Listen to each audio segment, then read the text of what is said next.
warahmatullahi wabarakatuh. Saya Fadila Latifah Nur Rahmah. Saya Solehatul Zahra.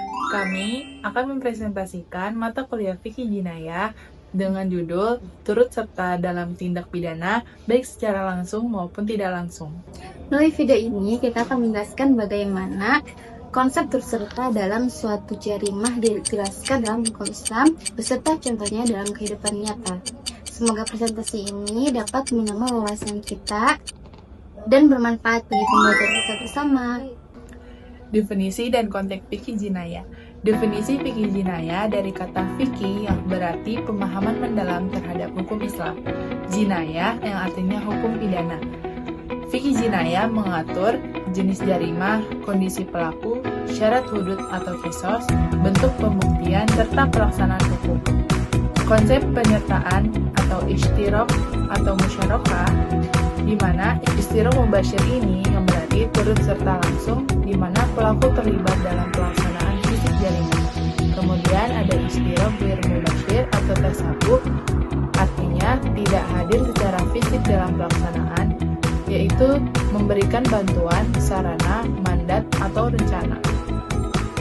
Turut serta langsung ini mencakup beberapa unsur. Yang pertama, perubahan fisik nyata. Pelaku melakukan tindakan yang secara langsung mengakibatkan jarimah, contohnya memukul, mencuri harta, dan melakukan zina. Yang kemudian ada kerjasama atau koordinasi, di mana koordinasi ini mencakup lebih dari satu pelaku sehingga pembagian tugas ada. Tindakan mereka saling terhubung dan saling melengkapi dalam pelaksanaan.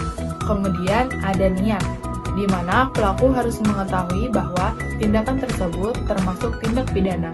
Ada unsur kehendak untuk ikut serta dalam pelanggaran. Kemudian ada syarat jarimah terpenuhi. Misalnya, dalam kasus hudud ada saksi yang sah dan tidak adanya keraguan dalam pengakuan. Baik, kemudian ada unsur-unsur turut serta tidak langsung.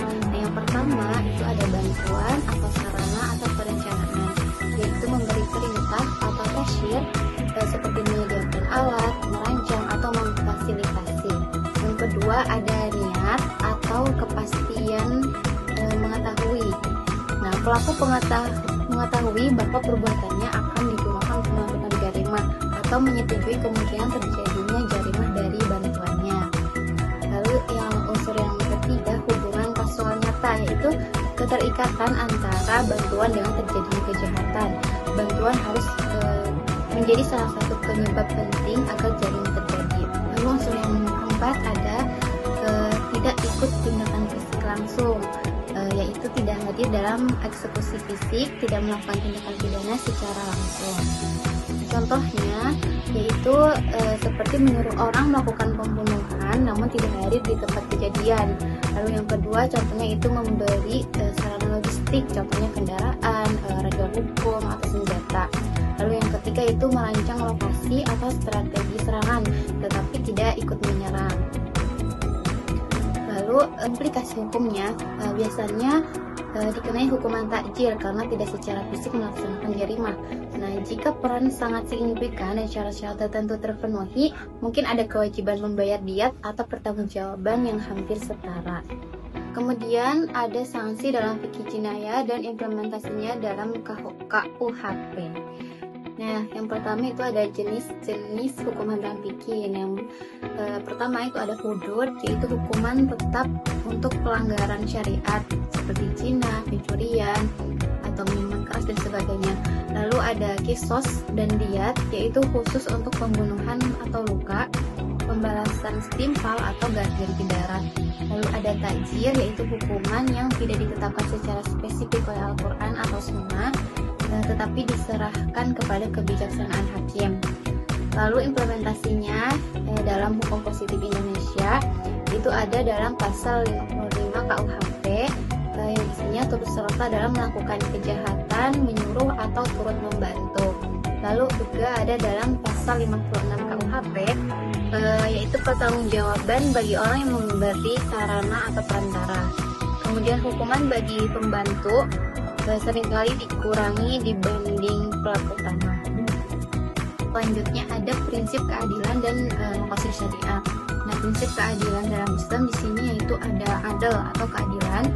Jadi setiap orang hanya dihukum berdasarkan apa yang telah dilakukannya.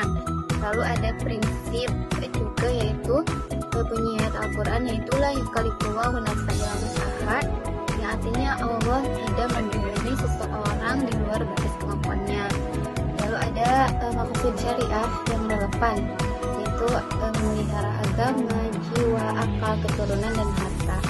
Kemudian tujuan hukum bukan sekadar pembahasan, tetapi perlindungan masyarakat, pencegahan kejahatan, dan rehabilitasi. Kesimpulannya, Islam menegaskan bahwa pelaku langsung ataupun tidak langsung sama-sama dapat dimintai pertanggungjawab pidana, tergantung pada peran, niat, dan konsekuensi tindakannya.